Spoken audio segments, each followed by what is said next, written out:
Welcome again, all of you, now for the second week. New theme.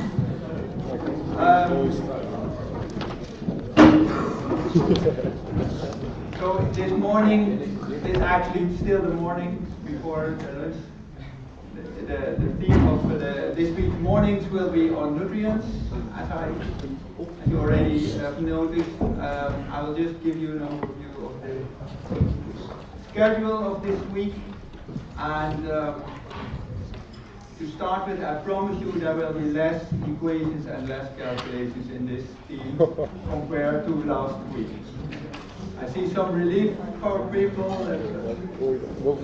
I'm glad I got at least 80% of all the homework of last week, so I'm still correcting them, so I will give them to you in the next days. Probably, I'm not sure if I manage or tomorrow, but at least I will give it to you on Thursday, so that you know. But I will put the answers of all five, not only the two that you handed in, but for all five, I'll put the answers on Blackboard. So, and you can print them, please do so, and take them to the exam. So, you can bring everything to the exam, except your clever brother or whatever who's also capable of doing equations.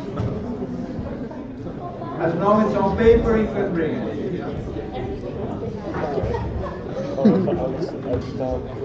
Okay.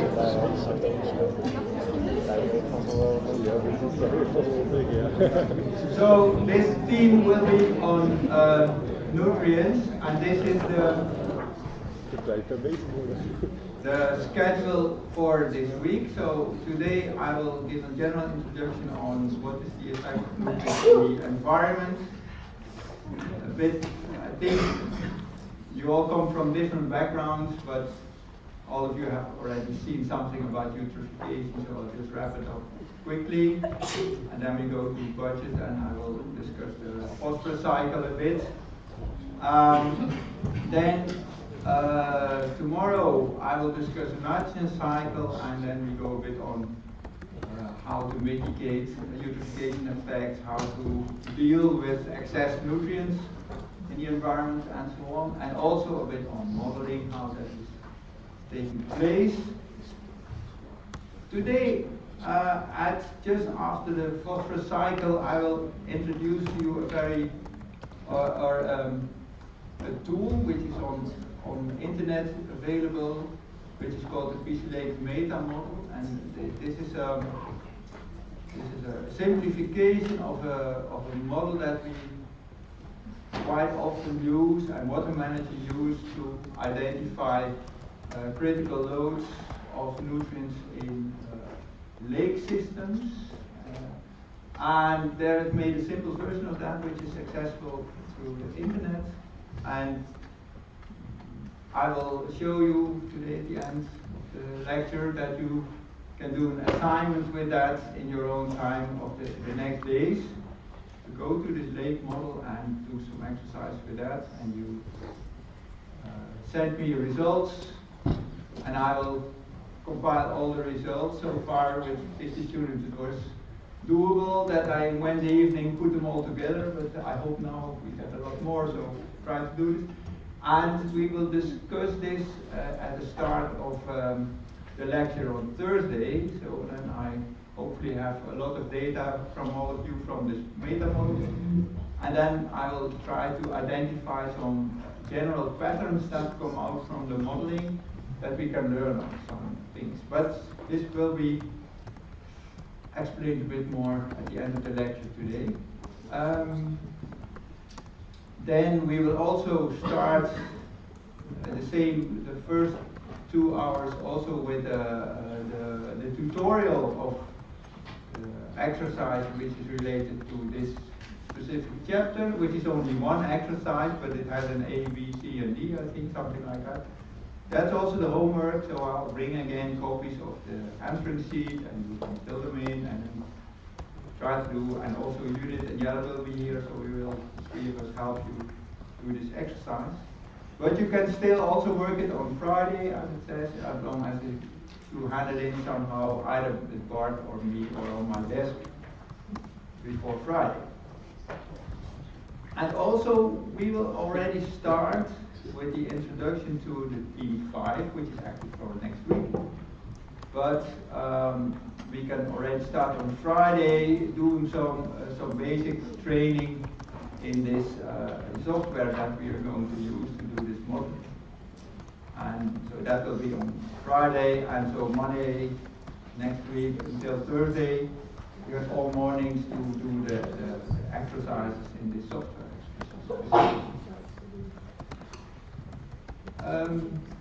Yeah, still some work to do this week, but questions or remarks? Okay, then I start. These are some pictures that I compiled, and that these are not completely random, but actually what are they? They are the major outlet of rivers from the Netherlands to the North Sea, actually.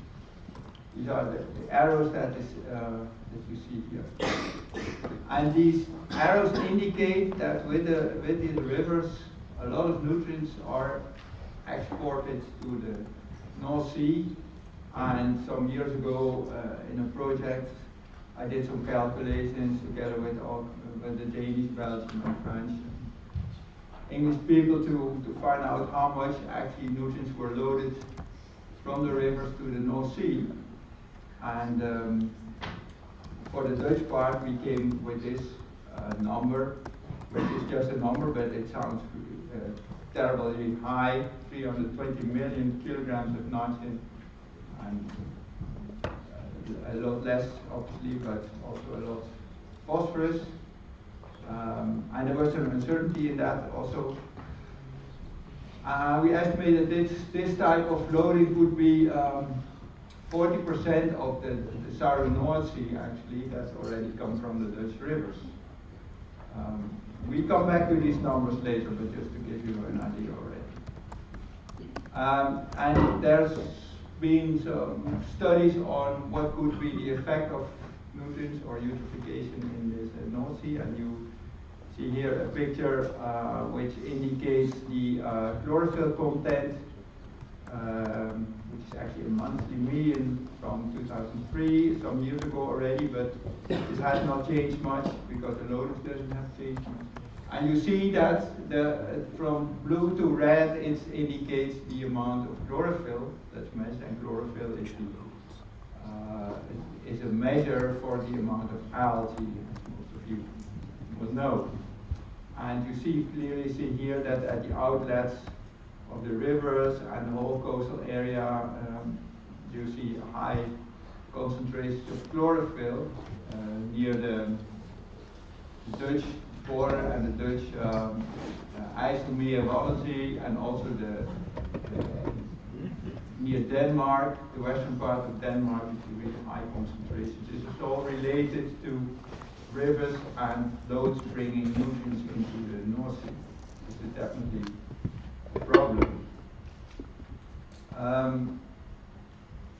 This is a study of European countries to identify the loads, or what is the background of the oceans, and you see in different colors different sources, and they've changed over the years. And what you see mainly in this picture is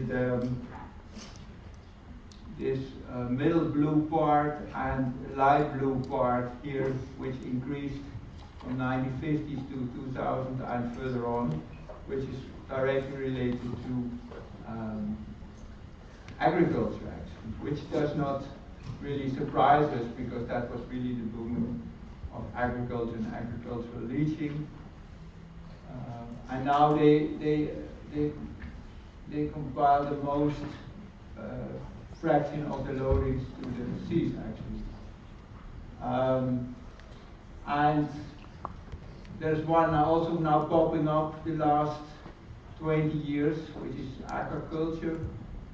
And we know since the 2015 a really high number of agricultural enterprises are formed in the seas and in the lakes, and this has increased definitely more than just this, which wasn't there until 1980, but now it's increasing. But nevertheless, this agricultural part is for nitrogen still the highest. And for phosphorus, you could see that also agriculture is the runoff from agriculture is the main part of the nutrient loading or phosphorus loading to the seas. And you can see that the sewage has increased slightly over the last 100 years due to an increase in people, but it's quite a portion still, but it's minor compared to agriculture. And if we look at the catchments that all low to the north, here actually you see here the different printed, and here's a picture of the aerial loading. So this is the load per square kilometer of catchment area, and the blue refers to this axis, the left axis, which is nitrogen, and the purple refers to this axis, which is the phosphorus. And you already see that there on the scales, roughly there's a ratio of 1 to 10 of phosphorus to nitrogen loading, generally a bit less because generally the bars are a bit lower of the purple, but that's a rule of thumb that you can think of. If you have some nitrogen estimates, divide by 10, and you have 10 to 15, then you have some idea of the phosphorus loading, which is quite stable, this ratio actually. And what you see here, that's in the Netherlands, per square kilometer of area, most of the nutrients are exported actually. And the Baltic states and the Danube are less, but with one of these catchments, for instance, in Italy, the upper part of northern Italy, where the river Po is situated, this catchment also produces quite a lot of nutrients. So it's also depending on the activities within the catchment how much it is actually. It's not really surprising, but it's nice numbers on that. These diffuse loads for the Netherlands, it's really difficult to calculate, but they are modeled a lot with a tool, a national tool called Stone. But if you look at literature, you usually find the model as called as Animo, which is actually the soil part of the whole modeling tool that is used by the governments to estimate this kind of loads.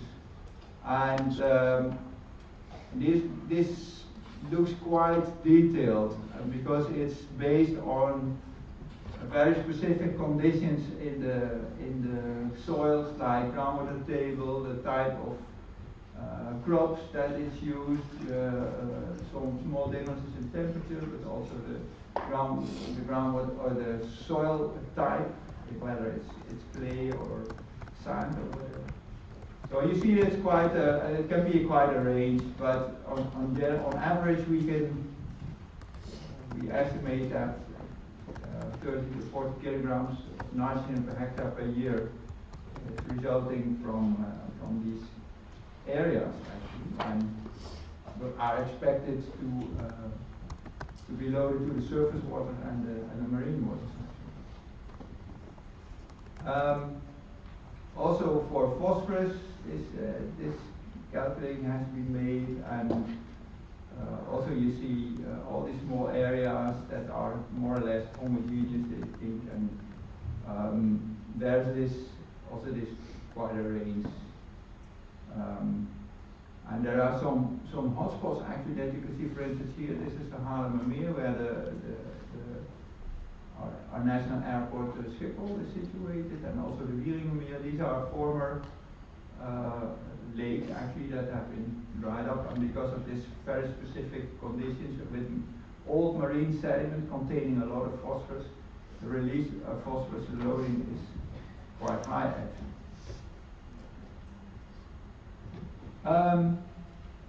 Also, with this tool, there has been some scenario studies done by people from Altera, also from our university, and for the government to see what are expected loads from the soils to the surface waters in certain periods, and there were two scenarios. The present scenario, which was the data from 86 to 2000, and the sort of future scenario which already started, which is 2016 to 30, and both nitrogen and phosphorus, and this was the scenario where there would be, let's say, what they call equilibrium loading or equilibrium fertilization, which means that the farmer should aim to apply as much as nutrients as the crops could take up. But that's really difficult because that would lead to reduced crops, because it's really difficult for the plants to get this last nitrogen and phosphorus if everything was almost gone. So there's a plus 10%, which is called inevitable loss, to reduce a bit these crop reducers. So it's let's say it's a sharp reduction compared to 86 to 2000, but still there's a bit of excess. And then there was a projection: what would be the results of the loadings if we would apply this type of quite strict nutrient management. And yeah, you see here different soil types: sand, clay, and peat. And for sand and clay, it was also made a distinction between wet, average, also not too dry, not too wet, sandy soils and dry soils. And for clay, the same. And peat is usually always wet, because that's common in peat, that you have groundwater levels almost up to the surface area, so that is always wet. And then you see what could be the reductions, more or less. We could just have a look. You don't, of course, it's a lot of numbers, but we could see some patterns. For instance, first, if we look at nitrogen, and let's just compare nitrogen to phosphorus a bit, because that's the main thing that we could see here. What do we see? What is obvious if we look at the numbers? What happens with the nutrients if we would apply this strict nutrient management?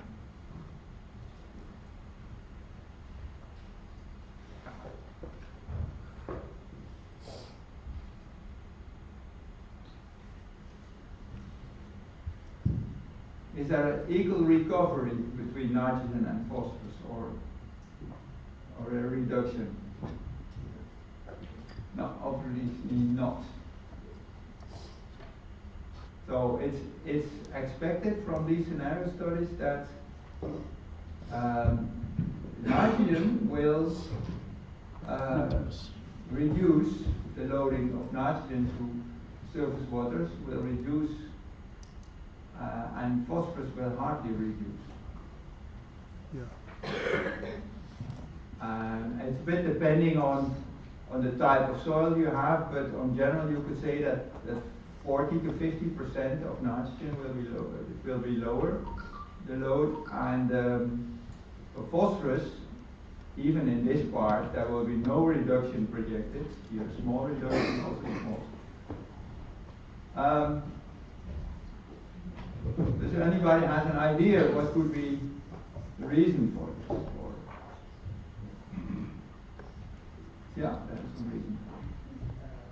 Nitrogen is depend on the input referring to just reduce reduce content in the soil.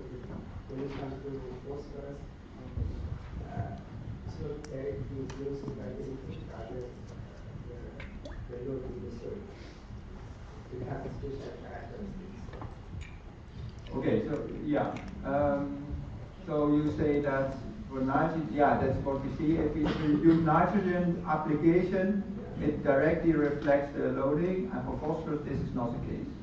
Because of the special characteristics of phosphorus. Which are these characteristics? Because these are interesting. Or what?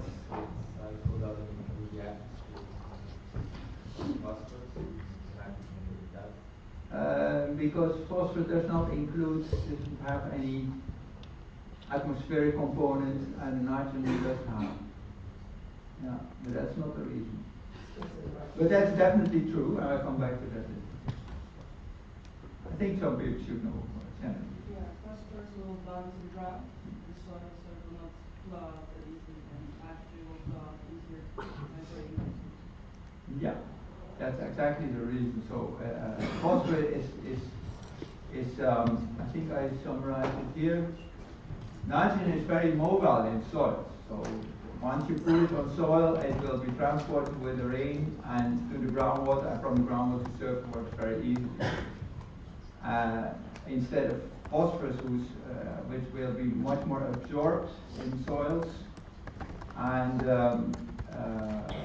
there's not that clear. A bit, you were right in that sense that there is not such a strict relation between the loading and the leaching for phosphorus because of this high amount which is already present in the sediment because of uploading of in the soil, sorry, and because of accumulation of uploading during longer days.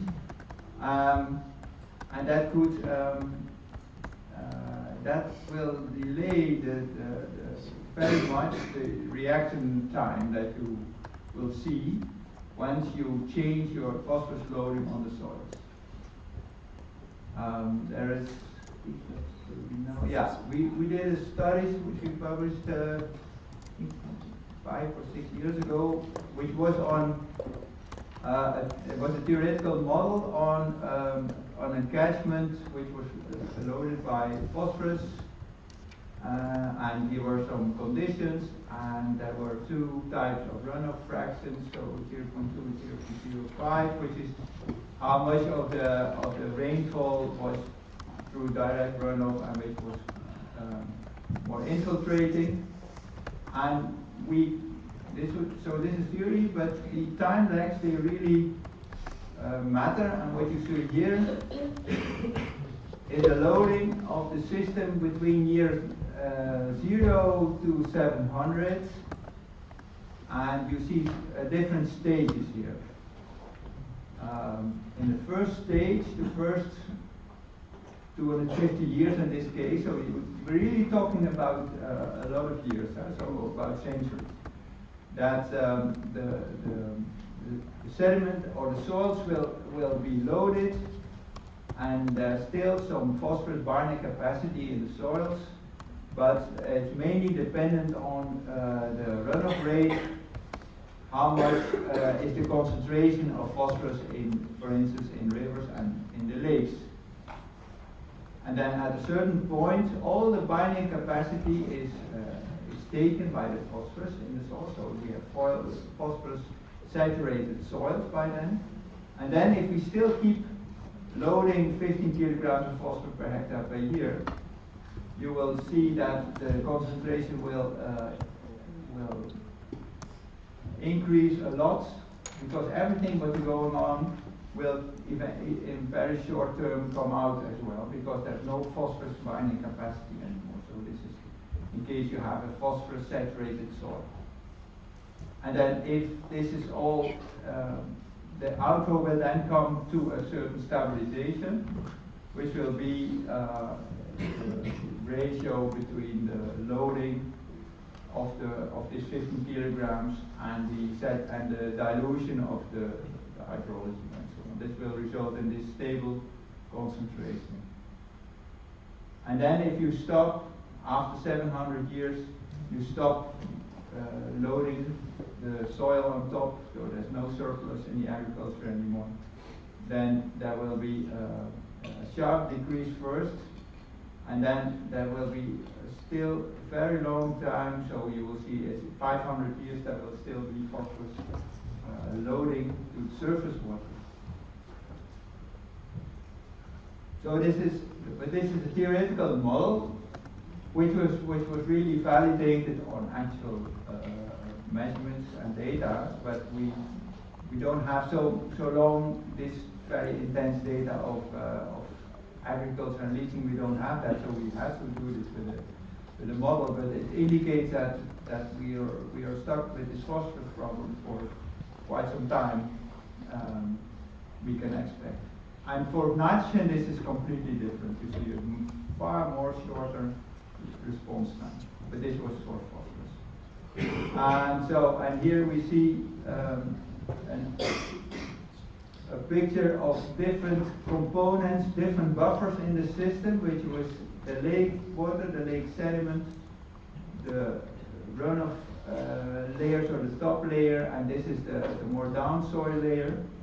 And this is the response time to equilibrium after a sharp change in this system. So actually stopping this, and there's in the lake water. This can already be visible. No, the change to equilibrium. It doesn't say anything about the actual levels, but it's the response time to a new equilibrium. And this is really relatively short for lake water, but for the lake sediment and for the soils, it can be 100 to even 1,000 years. And this was with different loadings actually where this was calibrated. So we can see that these response times can be really long. The main message here, the difference between nitrogen and phosphorus has these very long response times and time lengths. This is some pictures of the European Environmental Agency on concentrations of nutrients in European waters, and there's also indicated here a dotted line, which is more or less the concentration of a basic water quality standard for nitrogen and phosphorus, and we see that still in different areas and different locations and different soil types, we still do not reach these standards. And this was from 2006, but it's generally not changed much. So if we're looking to what would be the effects in lakes, I think a lot of you already have seen this type of pictures, but it's mainly that there will be an intensification of the primary producers, so the algae and the water plants, they will grow because of this extra nutrients. And especially it will lead to depletion of oxygen and risk of algal blooms, especially cyanobacteria are harmful because they produce these cyanotoxins that can leave all kinds of unwanted effects actually. And these are some pictures where you really see the green stuff, and even could lead to fish kills at certain lakes where you have a lot of this organic material. Or in running waters, you usually see that it's not a change from clear water to algae dominated, it's more from floating plant dominated, like you can see here in these two beaches. One is completely covered with duckweed, or plants floating on the surface area. And so this is a highly eutrophicated, high nutrient levels, and these are with low nutrient levels. And you see much more submerged water plants. And I think most of you have know the idea of these alternative states, that these ships go from the clear state to a turbid state.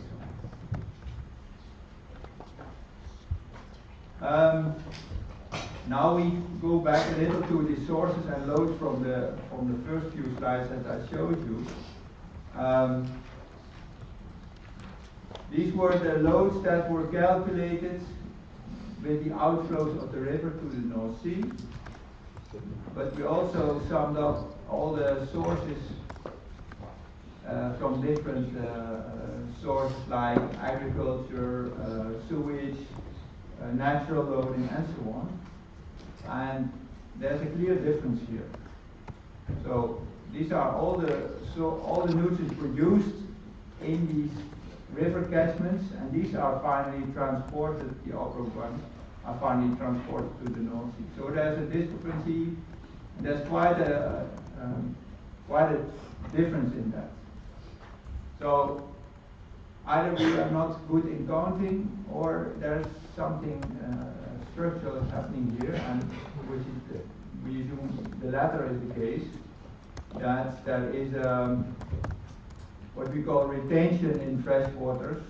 It could go up to 35, 50, or 70% even, meaning that during the transport of the upstream rivers and streams to finally the deltas and the outflow in the North Sea, a lot of nutrients could be retained somehow, either temporary or permanently in the river system. So there's a purification in this transporting routes, which reduces, for it, on average, could be 35% more or less. And it could be different systems like small ditches or the lake or the big rivers. They all have their own percentages. And there was once a number mentioned by Galloway in a famous paper on nutrient loading all over the world, and he estimated this to be 50%. And I did my PhD on this subject, and I found it could be 30 to 70, but which is also on the average 50. But it's really depending on the type of system that you are, how much it could be.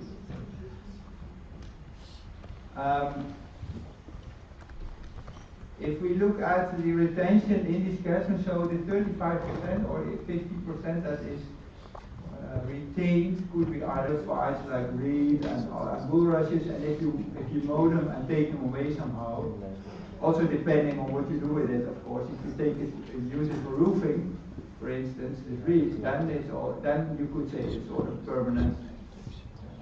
Within the time scale of we're looking at here, it would be regarded as a permanent removal rate. But if you just let it grow and then it dies up again, then it's only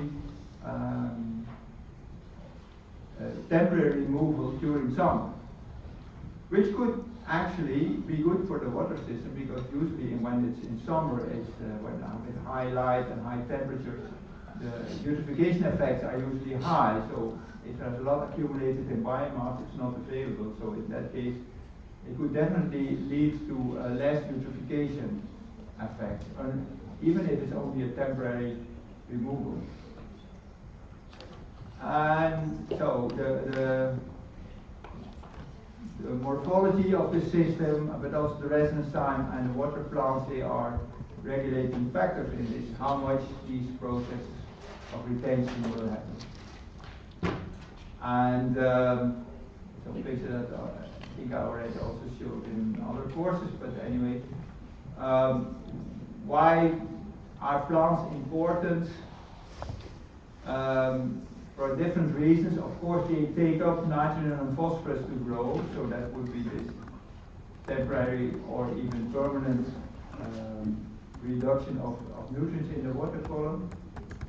They stimulate denitrification, so the release of nitrogen to the atmosphere again, by creating biofilms or being a substrate for biofilms that would do the denitrification.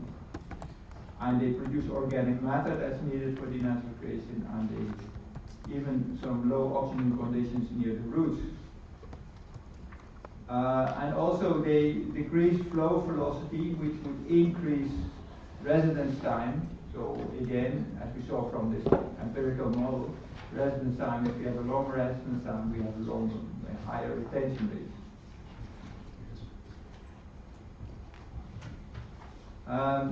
About this settling in floodplains, there has been some research done in different settling areas, settling floodplains. This is near the river Beerse in the southern part of the Netherlands, where they lowered this area, which were former floodplains, they lowered it, which lead to the system that they could, this floodplains could be inundated between 50 and 100 days per year. So it's not that it flooded sometimes, but it really could flood a lot of the periods of the year. So, which you would expect that a lot of particles will settle because the flow velocity, of course, is reduced dramatically if it's all over this whole area, like you see here. That's a lot of surface water when it's flooded, and very low flow velocity, so a lot of particles can settle. This has been studied with this type of artificial grass mats that you just can buy in the garden shop. They were placed all over the area, and different trajects and different places. And the amount of settling material was calculated or measured actually by washing out these artificial mats, which proved to be quite a nice experimental setup. And this was what came out. It was done in two ways that you can see here. It was calculated the difference between inflow and outflow of this area. The inflow was here somewhere, and the outflow was here. And if you just measure the difference, then this is retained in the floodplain somehow. And at the same time, there were measurements done on this settling on these artificial mats. And some very average data you see here. There were a lot more data, but I tried to summarize them a bit here. And there are some interesting things we can learn from this. So on one, the upper line, that's just the difference between inflow and outflow. So that's a total retention. And the bottom line, that's the amount that was captured in the settling mass. And what's the main thing that we can learn from this? We compare both rows.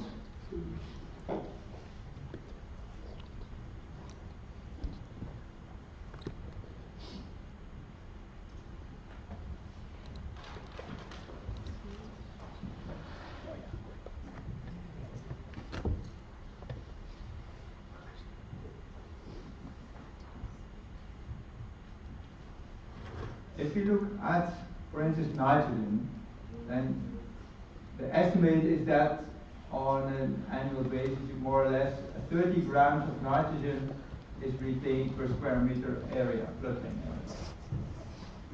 But if we look at how much is captured in these settling mats, in these artificial grass mats, that's only 5 grams. So there is a retention of 30 grams per square meter per year on average, but only 5 was in settling. So it means that settling is not really a dominant process for nitrogen. Let's say between 15 and 20% of the retention for nitrogen came from settling to these mats. And we leave out how accurate it is, but this is a general question. And In contrast to that, if we look at phosphorus, there's between 3 and 7, a bit depending on the different years and the different areas, between 3 and 7 grams of phosphorus was stored in the system. And in the same ratio or the same range, we found these particles that had settled. Because for phosphorus, we could say that the settling is the main process. At least 50%, but it could even be 100% of the removal of phosphorus is because of settling on these artificial growths. And that's what we already expected, because we know denazification is very important for nitrogen removal, not only settling, but even much more than settling. And for phosphorus, most of the phosphorus is in particulate form because it can easily be fixed and bound to particles. That settling is the main process. So that's the main thing that we can learn from this experimental data.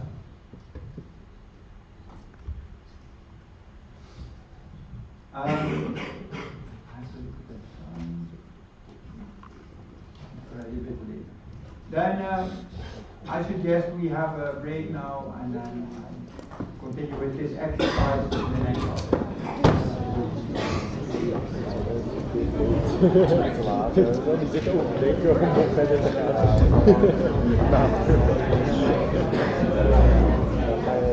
Okay, I'll try not to go over it too far.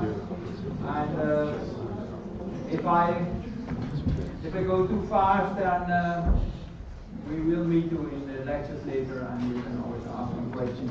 And you can. This is already uploaded. I'm not sure. Or otherwise, I think it's already uploaded. This presentation, so you can always ask questions later if you think.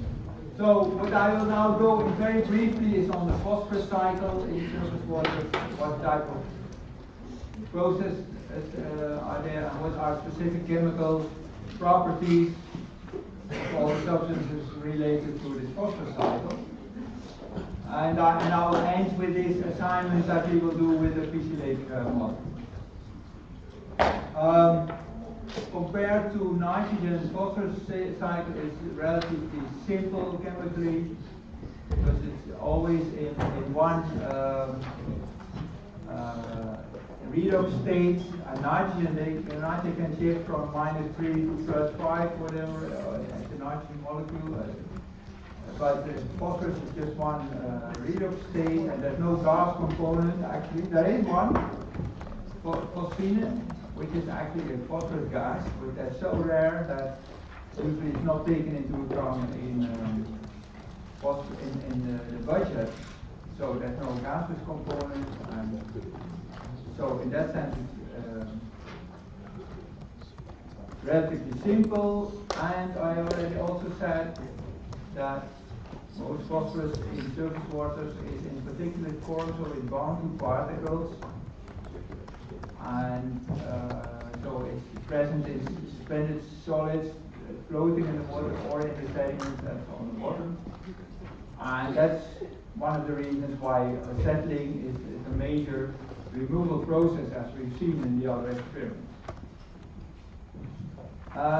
So these are different components. And this is also in the manual, you just can have a look. And this is what is often done, is that you identify the different parts by giving these different identifications. And the main difference is between dissolved and particulate, DMP, and either an I for inorganic or an O for organic. So it's all the different forms are here. Specifically, the bounding to different components, I will go into a bit more in detail now. One of the interesting things and important things is to realize is the fixation of phosphorus, which is is a chemical binding to specific ions. Iron, aluminium, calcium, these are the most ones and present in the aquatic system. And because they have this very low solubility, these phosphates of these iron, aluminum, calcium, that it will lead to chemical precipitation, reducing phosphorus from the water column. And it's like the carbon, it's dependent on the pH, in what form the actual phosphorus is in, from 3 minus to completely, how do you call it, hydrogenated phosphorus molecule. But usually we are in a bit of higher pH range, which is that most pH, especially high pH with high algae growth, for instance, high pHs, we have most of it in the form of CO4 3 minus, the orthophosphate molecule. Once it is dissolved.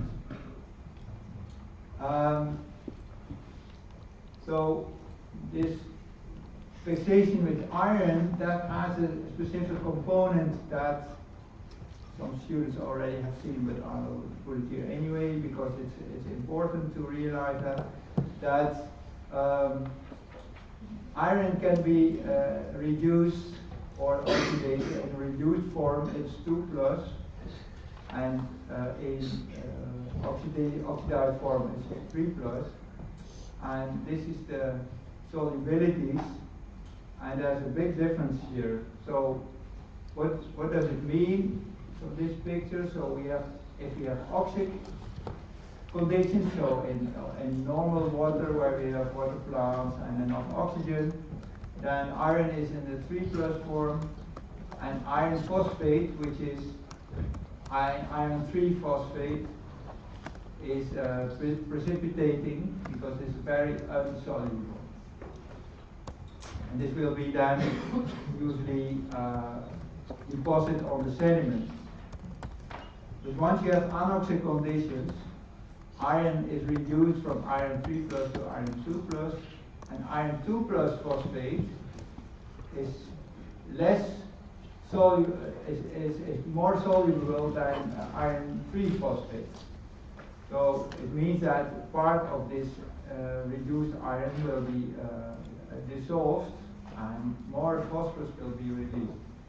So this is a really, really important phenomena in lake sediments where you can have these really anoxic conditions just near the sediment because of all kinds of organic material being decomposed. At the same time, if we have iron phosphate complexes or fixation, you could have a release of phosphorus in these anoxic conditions. That's the main message of this slide, actually. Then there is an other type of binding which is more incorporating in a complex. You have iron hydroxides, and that can form a complex together with the phosphorus molecule, and that will also be taken out of the water column, actually. And it could also be a co-precipitation, so it means that if calcium carbonate will precipitate, it can in the matrix of the new formed solids, it can take up also phosphorus, so that is called co-precipitation. So the fixation, complexation, and co-precipitation, they are all chemically different, but for us as aquatic ecologists or limnologists, it's interesting that what they do is they take out the dissolved phosphorus from the water column. That's interesting. I'm not sure how good this is. Yeah, okay, you can see it a bit. This picture was taken last week. I took it near the bus station where you go to Ede. Probably. If you go there and pass with your bike, just look at it. It's completely red-brown now, and it's meaning these are red-brown from the iron hydroxides. And if you would now take a sample of this water, you will not find any phosphorus in it anymore because it's all precipitated in these complexes of iron hydroxides. You can definitely say that. That's one thing you can learn. If you see this red type of sediment flux, you can easily assume that there will be no phosphorus in this system. One other thing that should be mentioned is the role of sulfate in this phosphorus. This was acknowledged not so long ago. I think the last 10 years there were quite some studies on this, and this was seen in different water systems, mostly in the western part of the Netherlands, but also in floodplains all over the world, that somehow phosphorus was interfering in the phosphorus release and phosphorus fixation. And there were different researchers trying to find how this works, and this is a summary of that. What you see here in this picture on the left side is the normal standard surface water which has a low productivity, more oligotrophic, and clear water with hardly any algae or whatever. And then when sulfate is entering, it could be bound, or it is mostly present as SO4 real sulfate. But once a system is eutrophicated or for other reasons becoming more low in oxygen, the sulfate could be reduced to sulfide, and the sulfide could fix iron to form pyrite, which is very insoluble, and it means that it can take the iron from the iron phosphate. So this is an even stronger bond than iron phosphate, actually, especially in low oxygen conditions. So if the iron is taken with the sulfide to form pyrite, this phosphate is released to the water column. It's the main mechanism why if we have a lot of sulfate present and we go to a more anaerobic condition or low oxygen condition. That's not that it should be completely anaerobic, but it's already started with some oxygen present. That is an extra release of phosphorus because of the iron sulfide binding. And that's apart from the sulfide being actually directly toxic for water plants. And one example is shown here, which is Krabbeskier, and I really don't know the English name of that. If you want that, I'll look it up. But that is specifically sensitive to sulfide toxicity, actually. So there's actually here it's already two ways. So one is the capturing of iron in the pyrite of sulfide, but also direct toxicity of high sulfate concentration. Therefore, sulfate in the water, which was now regarded not really as a pollution in high concentrations with low oxygen, could be really important, for instance, for this eutrophication. So yeah, this is the main mechanism part that is relevant for our phosphorus budget.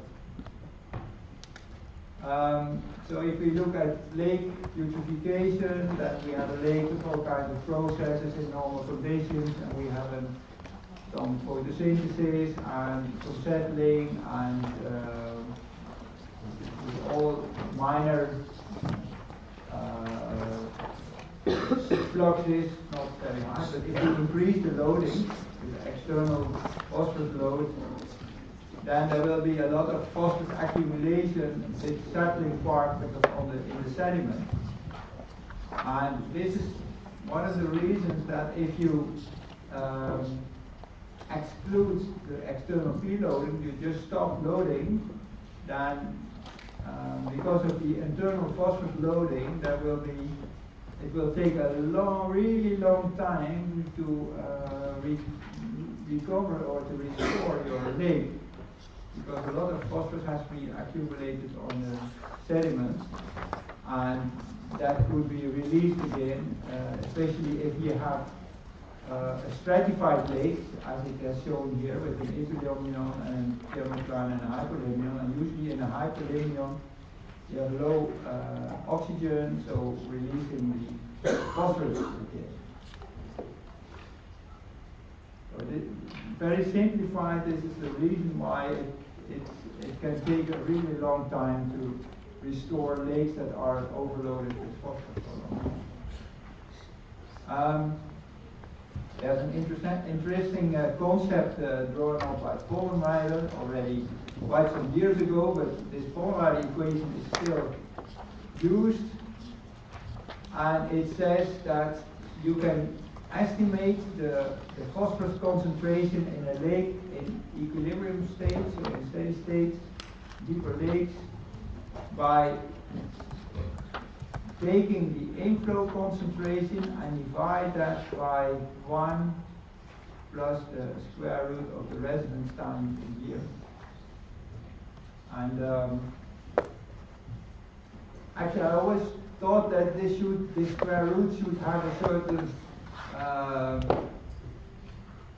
specific meaning, or you could think of that in a more deterministic way, but I looked up the original paper of Vollenweider, and it was just statistics that they found this relation.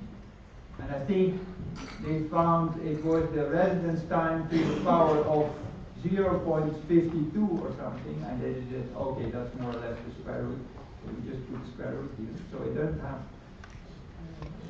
a very deterministic meaning, but it has just this number. But it worked quite well for deep lakes and in a steady state, that you can say, okay, if we have long residence time, there's a lot of time for particles to settle. So what is the lake concentration is usually lower than the inflow concentration. Actually, we have been working last week on this type of equation, but a bit different, and I think more deterministic, where we have the ratio between the volume and the inflow rate, which is actually sort of residence time. This is an approximation, but I just mentioned it because you can find it in a lot of reports and papers still, this Vollenweider formula. A very quick word on the bioavailability. So we have total phosphorus, but most of it is bound to particles. Some of it is dissolved in the surface water, but not everything is bioavailable, so in the sense that it's really important for our biochemical processes. And to study this, there is a protocol where there is sequential fractionation of phosphorus from the sediment, and which is different steps. And the first thing is that you have sediment, and you just shake it with water, standard water, for some time, and then you measure the amount which is then in the water, and this is called the immediately available phosphorus from the sediment. So this is really going off very easy from the sediment, so it's very loosely bound to the sediment. Then there is a second type of fractionation, where you try to extract with a certain compound which looks a bit more like the surface waters, with some bicarbonate and other substances. And from here you can see that you can isolate more the phosphorus, or the iron and the manganese bound phosphorus from your sediment, and organic P, which is quite labile, so which is really easily decomposable. Then it usually it's extracted with a strong base, and then you get the metal oxides in solution, and finally with very strong acids, if you extract that, you get the ones that are co-precipitated or from less labile organic material. And if you do this in a lab and you do this in sequential extractions, then it's more or less defined that if the ones that come off, the phosphorus that comes off from just with the water shaking and with this specific surface water type of reagents, then this is called the available phosphorus. So and the rest is actually for microbes and for microorganisms is too fastly bound or too strongly bound that they cannot take it off. So it doesn't make sense to calculate these processes with the total phosphorus, but then it's more interesting to look at the potentially available phosphorus with these fraction instances. If we go to lake restoration, of course, and it is obvious that, especially if we look at phosphorus, then first we should reduce external loads of the phosphorus coming in by emission reductions or see if that the rivers transport less. But also, because I already told you that there could be a quite high accumulation of phosphorus in the sediment, that we also try to reduce its internal load. And one of these things which has been applied quite a lot in the last 20 years is a specific component. It looks like a chemical, and of course it is, but it's a clay that can be just found in nature also. And this clay, phosphorus, contains high amount of lanthanum, and this lanthanum it can fix phosphorus, and you could say it will never come off again. So this is one of the strongest bindings of phosphorus that you could have. And I will skip this. I'll just show you an example of the phosphorus that was applied in a small lake, an experimental lake in the Netherlands, and then usually it's done in different phases. First it's just applied to fix the phosphorus in the water column. Then there is some specific agent added that is a flocculant, so that makes the lanthanum phosphates clump together and finally settle as aggregates on the sediment. And then there's again an application of phosphorus to cover it up with a small layer of this lanthanum clay, which reduces the phosphorus in the sediment to leach again to the water column. And this is a picture of a small lake called Lake Rauwraker, where it was applied some years ago. And these are the results of the first year.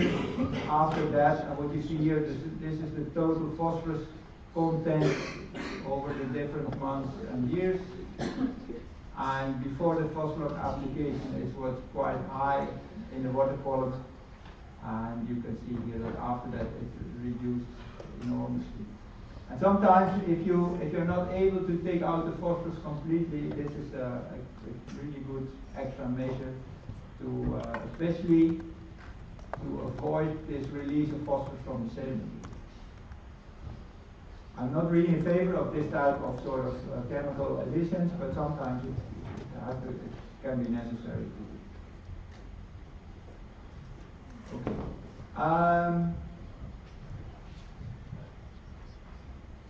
There's, of course, there are certain targets, or there are standards or target concentration that you should look at when a system is in a clear state or when a system is in a turbid state with algae, and that really depends on all kinds of food web interactions and what type of system you have.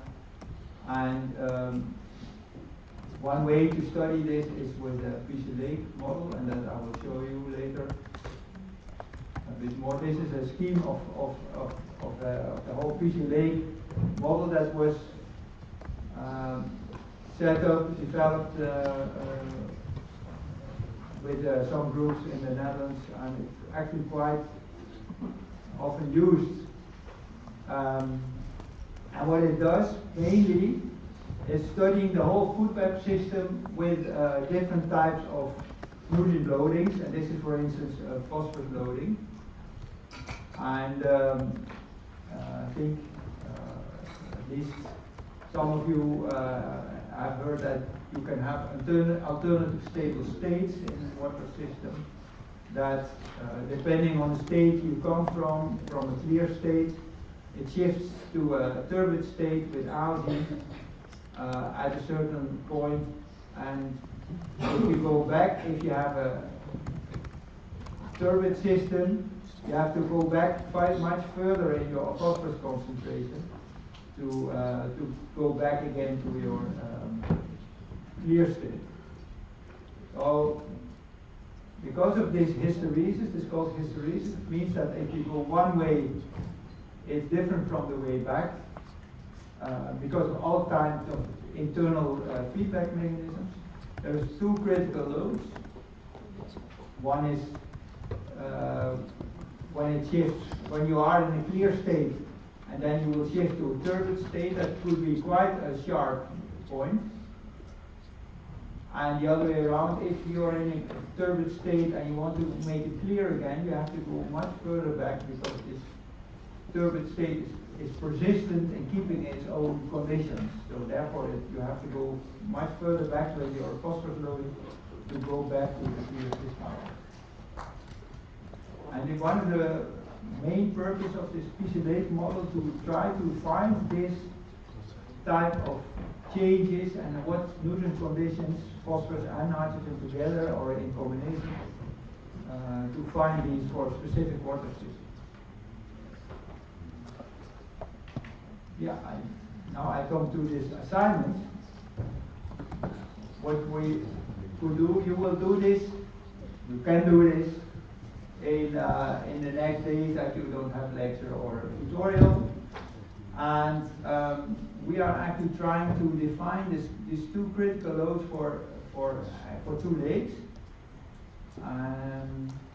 which you can choose from a database that I will present, and it's already also on Blackboard. And we will do this with this meta model, and I will show you later. Just open the website.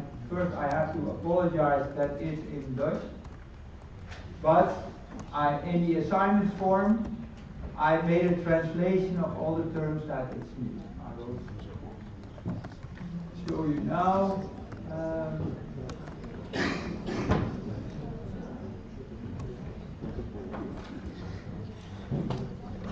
This is the assignment form that you can find on Blackboard, and I suggest that you work in couples, or you can also work with 3 people. And what you will do is that you will compile some data that is needed to run this Fisher Lake meta model to find these 2 critical loads. And you will need to gather a bit of this data, and here is the database that you can choose from, this already contains some things like the hydrology, what is the average inflow and average depth, because that's usually difficult to see from maps and so on. Yeah, so that's a bit complicated, so I already put them here. So there are a lot of lakes in the Netherlands, shallow lakes, but also in Belgium, Ireland, and Denmark. You can just choose 2, and it would be nice that you choose 2 different ones. one is more shallow and the other is more deep, or large lakes or small lakes. And you see how that affects the outcome of the model actually. And this is the data that is needed as an input.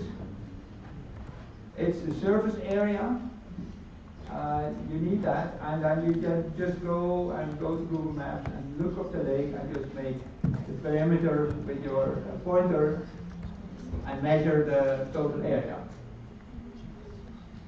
The water depth you cannot see from that map, but that's taken from the database that I showed you. There's a relative marsh area that you can just use a number, or if you really have to Google the Google satellite pictures, you can see in the shores of the lake whether you see the water plants or whatever, which is emerging water plants, which could be treated as a marsh area or not. Try to guess that. You also need the fetch, which is the length of the lake in the prevailing wind direction. And we just take that it's southwest, something like that. Or you can, if it's a round lake, it doesn't matter. Then the fetch in all directions is the same. But if you have a long lake which is in the southwest direction, then the fetch could be the whole length. And if it's across of that, then it could be only small. But you have to make an estimate of that. The hydraulic loads you have to calculate from the database as the area, but it's all said here. And then finally you will use the model, and I will just show you how it looks like.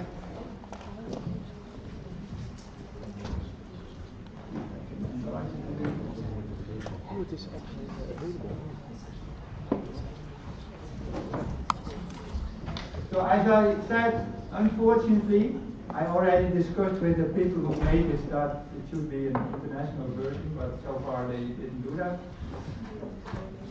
So you have to fill in some data of the lake, the water depth, the relative marsh area, the fetch, the hydraulic loads, the background extinction, and the sediment type.